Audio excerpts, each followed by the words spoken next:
Hey everybody, I feel like I need to make this video now, even though it's not part of the series that I've been doing. We really may be in the season right now, and I want to show more proof of that by going over the 70 years in Jeremiah and the riddle of the 7 kings, because there's a strong possibility that the 70 years may actually refer to 1945 to 2015.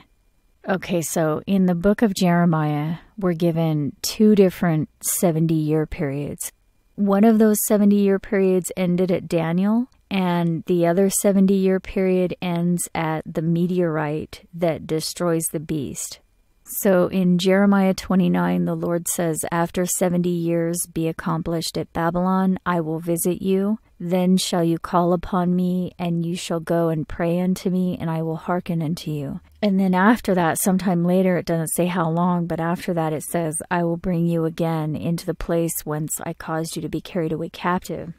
Okay, so it tells us that Jeremiah wrote this in the first year of King Nebuchadnezzar. We know this was Nebuchadnezzar II because this is the start of Daniel's timeline, and we already mapped this.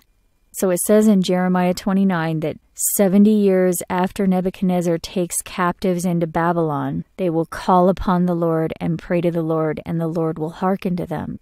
So 70 years after that, Daniel did exactly that. He said in Daniel 9, "In the first year of Darius the son of Ahasuerus, in the first year of his reign, I, Daniel, understood by the books the number of the years, whereof the word of the Lord came to Jeremiah the prophet, that he would accomplish 70 years in the desolations of Jerusalem." And then it says that he started praying and repenting and making confession and talking about how Israel are far off through all the countries. They haven't come back. And so he's saying that the 70 years have passed and the people of Israel have not come back. And he says in verse 16, "Let thy fury be turned away from Jerusalem." Then in verse 21, Gabriel comes to him and gives him the prophecy of 70 weeks, which is different. We all know that. We're not going to go into that in this video. So basically, Jeremiah was told in the first year of Nebuchadnezzar, which is believed to be around 605 BC, that after 70 years, his people would pray and they would be answered. And that's exactly what happened. So 70 years after that, Daniel prayed and received an answer from Gabriel. So Daniel says this occurred in the first year of Darius, the son of Ahasuerus, so somewhere around 535 BC. So that was the first fulfillment of Jeremiah's 70 years. And that's the 70 years mentioned in Jeremiah 29. After 70 years, you will pray and I will answer you. Right after that, Cyrus invaded Babylon, which began the second stage of the beast, the first Persian Empire. But there's a second 70-year period in the book of Jeremiah that has not been fulfilled yet. In Jeremiah 25, starting in verse 10, and this is just excerpts, you can pause to read it if you want, but it says basically, "I will take the voice of the bridegroom and the voice of the bride, the sound of the millstones and the light of the candle. These nations shall serve the king of Babylon 70 years, and when 70 years are accomplished, I will punish the king of Babylon." Then notice it says, "Take the wine cup of this fury and cause all to drink it. Tread the grapes against all the inhabitants of the earth. A noise shall come even to the ends of the earth. A great whirlwind shall be raised up from the coasts of the earth, and the slain shall be at that day from one end of the earth unto the other end of the earth. They shall not be buried, they shall be dung upon the ground." So it doesn't specify when this 70-year period starts, but it says the nations around Judah will serve Babylon during this 70-year period, and at the end of the 70 years, Babylon will be punished, the bride and bridegroom will be taken. It mentions the sound of the millstone, and it says the slain will lie over the whole earth at that event. It says they will drink the wine cup of fury and tread the grapes. So anybody who has studied Bible prophecy will know immediately that that is not referring to ancient Babylon. It's referring to the destruction of Babylon the Great before Christ's return. So while the first 70 years of Jeremiah were fulfilled during the time of Daniel when the first Persian Empire defeated Babylon, The second 70 years of Jeremiah end at the defeating of Babylon after it has spread to the whole earth. And this event is mentioned from Revelation chapters 14, 15, 16, 17, and 18 primarily. So Revelation 14 says, Babylon will fall at the hour of judgment, and at that time all nations will drink of the wine of the wrath of God, and there will be fire and brimstone at that time. And then it says, one sat like unto the Son of Man, and in his hand a sharp sickle. Thrust in thy sickle and reap, for the harvest of the earth is ripe. So it's talking about the harvest. Gather the clusters of the vine of the earth, for her grapes are fully ripe, and cast it into the great winepress of the wrath of God. And then Revelation 16 tells us this occurs when the seventh vial of plagues is poured out. At that time there will be voices, thunders, lightnings, and a great earthquake. Great Babylon came into remembrance and given the cup of the wine of the fierceness of the wrath. And every island will flee away, and the mountains will not be found. And there will fall upon men great hail out of heaven, every stone about the weight of a talent. So this is no ordinary hailstorm. A talent is a measurement of weight that is equivalent to anywhere from 60 to 130 pounds. So it's telling us here that a plague of hail is coming, and each hailstone, each individual hailstone is going to weigh 60 to 130 pounds. So this is not a weather phenomenon. These are rocks that are falling. This is a meteorite impact. And Revelation 18 confirms that when it says, in 1 hour Babylon will be made desolate. A mighty angel took up a stone like a great millstone and cast it into the sea, saying, thus with violence shall that great city Babylon be thrown down. The light of the candle shall shine no more, and the voice of the bridegroom and of the bride shall be heard no more at all in thee.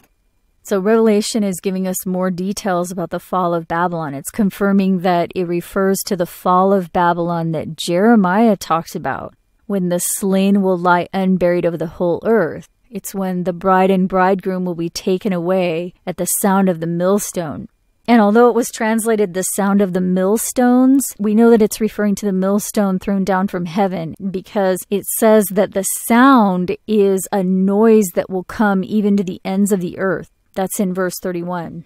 So that's saying the bride and the bridegroom will be taken away at the sound of the millstone, and that will occur in 1 hour. At that time, Babylon will drink the wine cup of fury, which we're told is the wrath of God, when fire and brimstone rains down from heaven, when they will tread the grapes or cast them into the great winepress of the wrath of God. We're told there will be a great earthquake, great hail, and the islands will flee away when that great millstone hits the sea. In other words, giant tsunamis that will completely cover the islands. The islands will be gone. So it's really clear that the second 70-year period in the book of Jeremiah is going to end at the destruction of Babylon the Great in the future. We know this is a future event and not a past event because the book of Revelation explains how Babylon the Great fits into the detailed timeline. In Revelation 17, we're told Babylon the Great sits upon the beast with 7 heads and 10 horns. We've already covered this in detail. The book of Daniel gave us accurate details about events spanning roughly 2,500 years. And what we're looking at here is how the actual fulfillments have occurred so far, aside from the burning stone, the gathering of the elect, the final 3.5 years, and the end of sins altogether. So to make this easier to understand for people that know Bible prophecy, we're going to look at this in Bible terms right now. And this is really important because the book of Revelation is about to give us an indication of when Jeremiah's 70 years start. But it's a riddle that, as far as I know, no one has solved. So it says in verse 7, I will tell you the mystery of the woman and the beast that carries her. So it's talking about Babylon the Great and the beast with 7 heads and 10 horns that Babylon sits on. It says, the beast that you saw, in other words, the beast with 7 heads and 10 horns in verse 3. So it says, the beast that you saw was and is not, and shall ascend out of the bottomless pit and go into perdition. Okay, so before we look at this, so we're all on the same page. That bottomless pit is mentioned in Revelation 9, and it's talking about the 5th trumpet. But I just have to say this too. The trumpets and vials of wrath occur simultaneously. I have a video on this in the playlist link below, so I don't have time to explain it in this video, that they are simultaneous and they occur in literally 1 hour. The reason they're separated in the text is the vials of wrath refer specifically to what happens to Babylon, but the trumpets occur at the same time, just in a different place on the earth.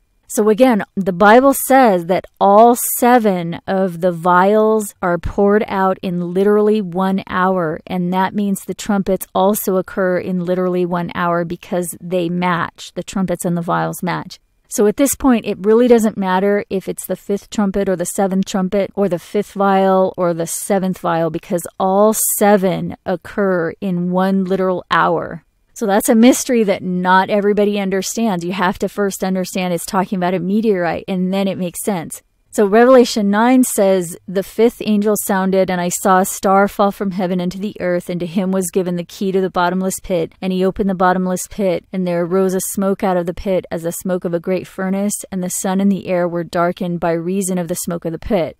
This connects back to the timeline we were given. So Jesus said, after the tribulation of the days, the stars will fall and the sun and moon will go dark. And Revelation 9 tells us the sun goes dark specifically because of the star that falls from heaven and opens the pit. So it's not just a star, but a burning stone. I just can't believe that more Christians are not aware of it, because it is so clear in the text.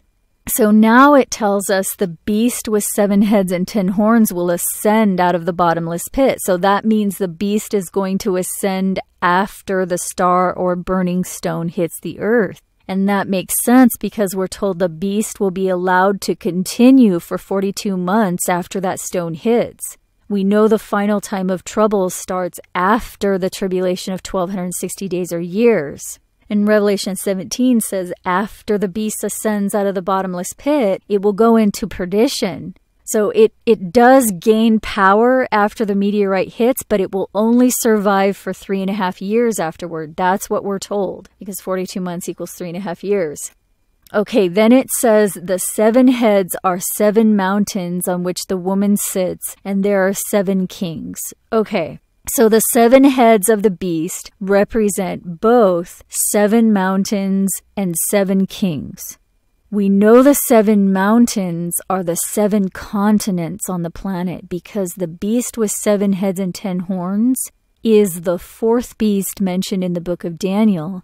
And Daniel tells us this 4th beast is a 4th kingdom that will devour the whole earth. So the 4th beast rules over the whole earth, and Babylon the Great sits on that 4th beast. That means Babylon sits on the whole earth, all 7 continents. So the 7 mountains that Babylon sits on are the 7 continents. Okay, so that tells us where Babylon sits, but the next verse tells us when the meteorite hits, but it's written as a riddle.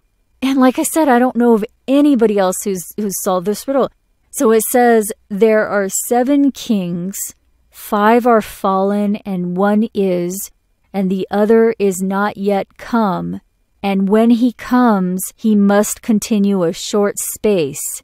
And the beast that was and is not, even he is the 8th, and is of the 7, and goeth into perdition. Okay, so in order to find the correct answer to this riddle, it's absolutely necessary to solve the timeline in Daniel. And like I said before, I don't know of anybody else who's figured this out. I don't know. Maybe there is somebody out there. I don't know who it is. But the first part of the riddle tells us there are 7 kings. Daniel told us the word king can also refer to the corresponding kingdom. So this can also represent 7 kingdoms that are also heads of the beast. Daniel told us 4 of those heads were the heads of the leopard. So if we add the Babylonian Empire, the Persian Empire, and the Roman Empire, we have a total of 7 kingdoms. But it says 5 have fallen, 1 is, the other is not yet come, and when he comes he will continue a short space. And the beast is the 8th, but is of the 7. So the 5 that have fallen are the Babylonian Empire, the Persian Empire, the whole Greek Empire, the Western Roman Empire, and the Eastern Roman Empire. That would mean the one that is represents the Holy Roman Empire. And the one that had not yet come at the time of the Holy Roman Empire was the United Nations. Well, like I said, most Christians don't think that. Many scholars, if not most, believe that the one that is refers to the Roman Empire, and the one that shall come is the Turkish Empire, the Ottoman Empire. But that cannot be the case. And I thought this too 3 years ago. You might find some old videos that I had, but please, disregard that, because that's not what it is. The Turkish Empire lasted a very long time. So it cannot be the one that shall come, because it says the one that shall come shall continue a short space. So it can't be the Turkish Empire that lasted a very long time. The Roman Empire was a very, very long reign. And even the individual sections of the Roman Empire, the Western Roman Empire, the Eastern Roman Empire, and the Holy Roman Empire were all very long empires. So none of them would qualify as the king that has not yet come. The only one that qualifies is the UN, the United Nations, which rose in its first state as the League of Nations in 1920. It's the king of fierce countenance, the one that destroys by peace. And by the way, they created the little horn. So things did not play out exactly the way people thought it would. It's just slightly different. The king of fierce countenance is not the little horn, and it doesn't say that in Daniel 8. It was an implication, but it doesn't say that.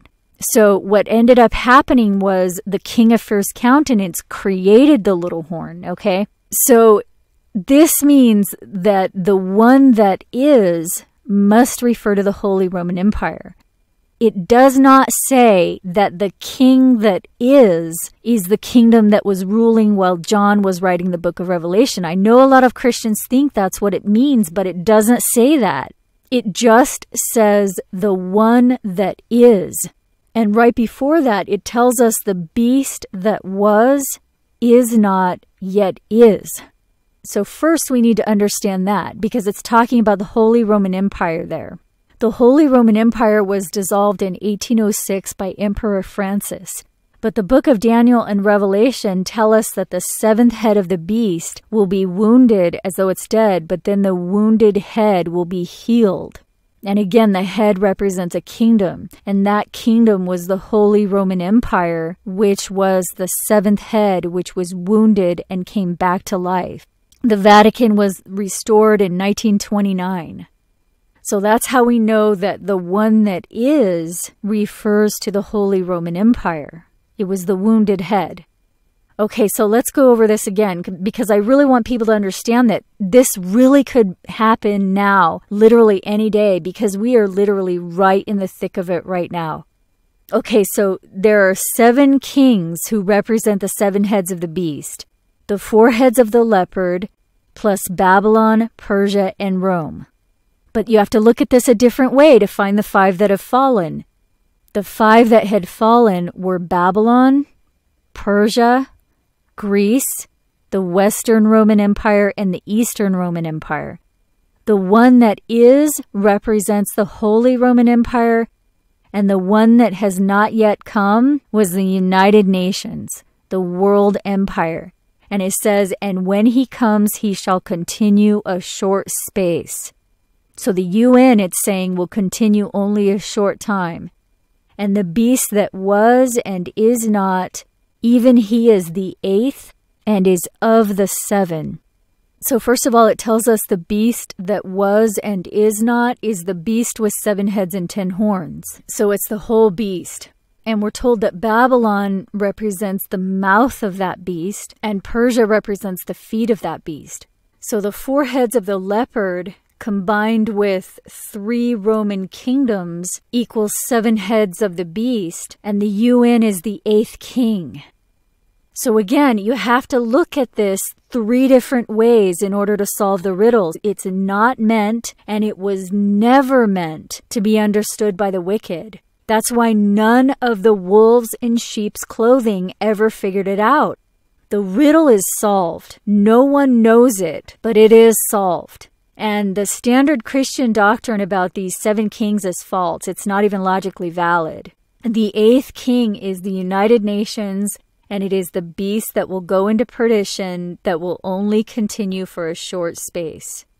Okay, and as far as the 10 horns, there are others who found the 10 horns decades ago. The 10 sections of the world that the UN has appointed, those were the 10 horns. They also represent the 10 toes, so they don't come up until the end. And they're here now. They were appointed in the 70s. But notice verse 12 says the 10 kings will only have power for 1 hour. The hour of judgment is when the meteorite hits. So this may be telling us, and I mean this is just speculation, but it may be telling us that the 10 kings will gain their power along with the beast at that impact, and that their power will only last during the chaos of that meteorite.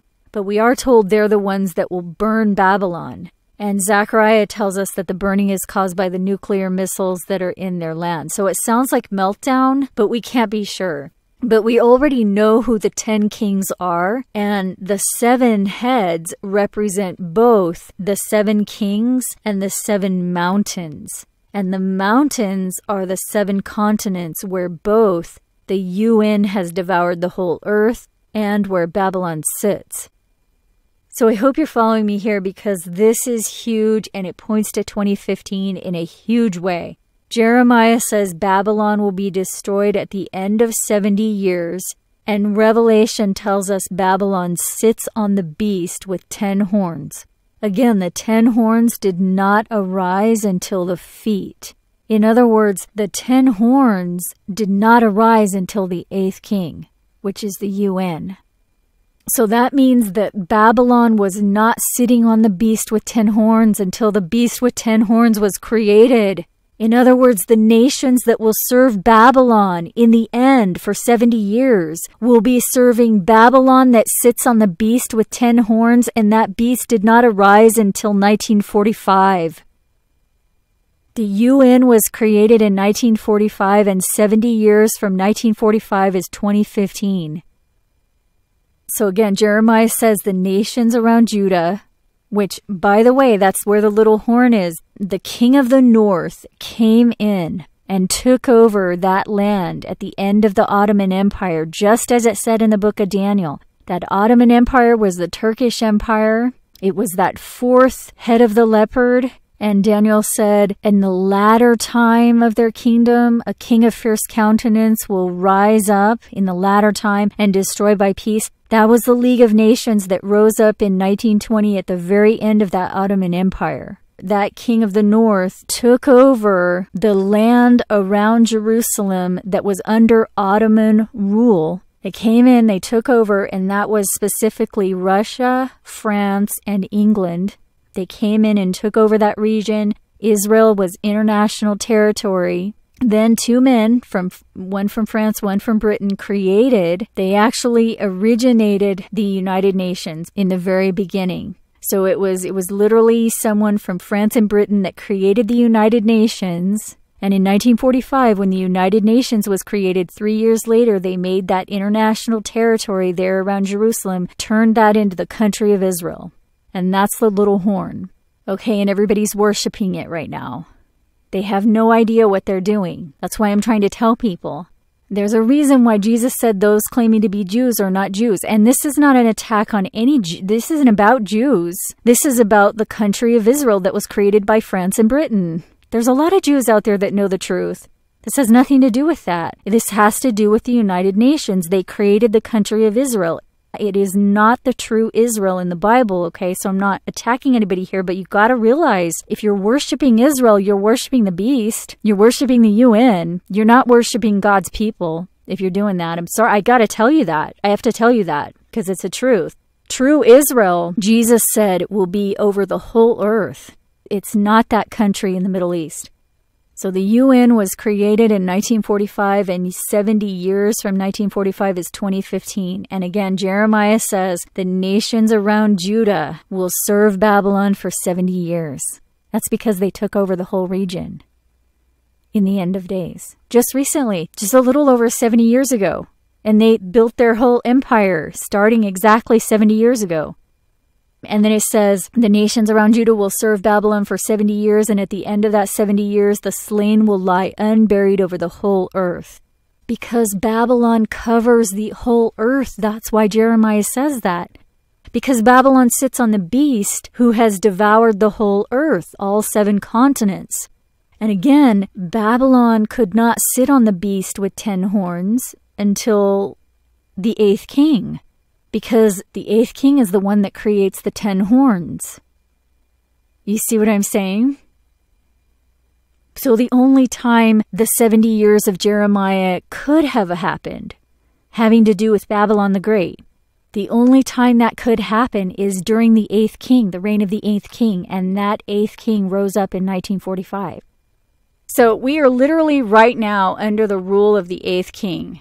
The fall of 2015 is exactly 70 years from the rise of that 8th king. It is exactly 1260 years from when the Vatican first gained its governmental power. The fall of 2015 is exactly 1 generation from the sprouting forth of the fig tree Israel in the spring of 1948, according to the book of Matthew itself. And we're not only in the 8th king, the United Nations is literally in their 8th Secretary General right now. The Vatican is also in their 8th Pope, since the Lateran Treaty made the popes kings of their own country. And the 2 false witnesses are already walking the earth and worshiping the beast. And that's just the truth. But there's more to this. We're told the meteorite represents the harvest. Revelation 14 tells us the wrath, the fire and brimstone, is also the time of the harvest. Jeremiah 50 tells us, cut off the sower from Babylon in the time of harvest. And chapter 51 says, the daughter of Babylon, the time of her harvest is come.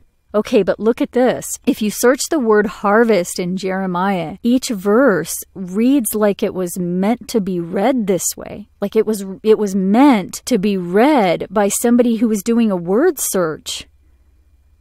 I mean, it's bizarre. So it says, in his season, he reserved unto us the appointed weeks of the harvest. Okay, so look, I've said this before. I know no one believes me, but the appointed times of the 1st and 7th month match because the appointed times are meant to be observed by both the southern and northern hemispheres. So right now in the southern hemisphere, it's springtime, and they are in their appointed time of weeks right now. Because remember, the calendar starts in the spring. But in the southern and northern hemispheres, they're having spring at opposite times of the year. That's why the 1st and 7th month match. So in the southern hemisphere, they're in their spring right now, and their observance of second Passover this year lands on Thanksgiving Day. And their Shavuot wheat harvest window will occur December 15th through the 17th. So it says, in his season he appointed unto us the appointed weeks of the harvest. Then it says, get this. The harvest is past, the summer is ended, and we are not saved. I mean, see, that is really something right there. And I know a lot of like naysayers are going to come by and go, oh, whatever, it doesn't mean anything, blah, blah. Okay, but no, it does. And the reason is, well, first of all, obviously whoever wrote this knew what was going to happen. They do know the exact season, the exact date, even though we can't know the date. But that generation, the fig tree generation, it ended in the summer. Remember that? So it was technically September, but it was still the summer season because it was before September 21st. So he said, don't count the days. So we just look at the month. So we look at the month and we're like, that's the month of September. That's the start of the fall season. But the point is, though, I can't speak for anybody else, but for me, that end of the generation, the fig tree generation in the book of Matthew itself, the maximum length of the generation ending this summer was huge. So the fact that it's saying the harvest is past, the summer is ended, and we're not saved, that seems really, because that generation of the fig tree, it ended in the summertime. Then it says, the carcasses of men shall fall as dung after the harvest man. Sounds so bad. I know that sounds really bad. Like, how could you hope for that? I don't hope for that, okay? I hope everybody gets saved. If you're one of the bride or the bridegroom, then it says you're going to be taken out. But it says here, basically, that Babylon's going to fall after the harvest man. So It's telling us that Babylon will fall at the time of the harvest. In other words, the season of harvest. But after the harvest man. In other words, it sounds like it's telling us that the event is going to happen in late fall. That's what it sounds like to me. Okay, there's something else to this too that I want to share with you. The prophecy of Jeremiah's 70 years involves studying the time period from Jeremiah to Daniel. And Daniel told us that the first 70-year period ended during the reign of the son of Ahasuerus. That connects back to the book of Esther, because in Esther 2, we're told when the wrath of the king Ahasuerus was appeased, he remembered Vashti and what she had done. Okay, Vashti was the queen, right? Revelation 18 says, Babylon the Great is fallen, the wine of the wrath. God hath remembered her iniquities, for she saith in her heart, I sit a queen and am no widow. So Vashti represents the queen Babylon, and Esther represents the bride. And here's the key. It tells us Esther will be taken in the 10th month in the 7th year of the king's reign. And it talks about the 127 provinces and the red, white, and blue and all this. And it just sounds like maybe it's pointing to Obama's 7th year. Because it's clearly referencing Babylon the Great. I mean, Vashti represents Babylon the Great. That's clear. Because there are other things. Jesus talked about the parable of a certain king who made a feast and all of that. So, I mean, it is clear that Vashti represents Babylon and Esther represents the bride. We are right now in the 7th year of Obama's presidency. Obama is the one called Messiah, as appears to be the case, because everything that happened fit perfectly into the Daniel 9 prophecy. So it appears that Obama was the one called Messiah. Everyone was calling him Messiah, so that makes perfect sense. So it would make sense then that the 7th year of the king might refer to Obama's 7th year, because it appears that we just entered the 7th year of the week of Daniel. And the thing is, Obama's 7th year will end in January because his 8th year starts on January 20th. But what's interesting about the fall season right here in November and December of 2015 is that it is the only time that the 10th month, the month called Tebet, will occur in the 7th year of both Daniel's week and Obama's presidency. So right now in November and December, and also part of January, it is both the 7th year of Daniel's week and the 7th year of Obama's presidency. So the 10th month, the month called Tebet, will start on the standard calendar on December 11th. The ancient 10th month of Tebet will start on January 10th, but the 7th year of the king will end on January 19th. So the man called Messiah, Obama, will start his 8th year on January 20th, 2016. That means we enter an extremely high watch on December 11th until January 19th. And as far as I'm concerned, we're already in that high watch right now. I mean, Thanksgiving is another one. So I'm not trying to say I know the day or the hour or anything like that. I'm pointing out some really, really major events that are lining up right now. And this has never happened any of the other years, any other season ever. It's never happened like this before. And sure, we've had things line up before, but nothing this major. I mean, these are major events. The end of the 1260 years, that's huge. The end of Jeremiah's 70 years, I don't think you can get more huge than that. The end of the fig tree generation in Matthew 24, those are the biggest things. I mean, I don't know of anything that's bigger than that. The 400 years of affliction, that's the other thing. If the affliction started in 1619, and I know people disagree with that, and I don't care, because I believe it. If it started in 1619, then 400 years later would be 2019. But the affliction has to end by 2019. That means the final time of trouble would have to be before that. So 3.5 years before 2019 is 2015 or 2016. So I just can't get over it. Jesus said, you pray your flight is not in the winter. And this year, the fig tree generation, as it appears to be right now, ends in the fall season of 2015. So by December 21st to the 23rd, that fall season will pass. And also the fig tree generation with it. And remember in that other video where we were going over the actual length of the generation and we were trying to find it and we were calculating the years from Abraham to David and we were looking at Kohath? Remember the 70 descendants of Jacob? When Jacob entered Egypt, there were 70 of his descendants with him, and Kohath was the 15th of those 70. Think about that Kohath is the key to the whole length of the generation. The generation is ending in 2015, and the 70 years are ending in 2015.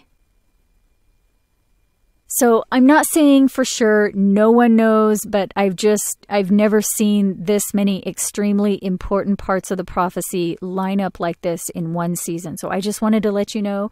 For more information, you can watch the playlist Bible's Countdown to the Meteorite and Rescue, which I linked below this video on YouTube. I just want to say thank you so much to those who are supporting this work. I hope you have a good holiday, and I'll talk to you after Thanksgiving.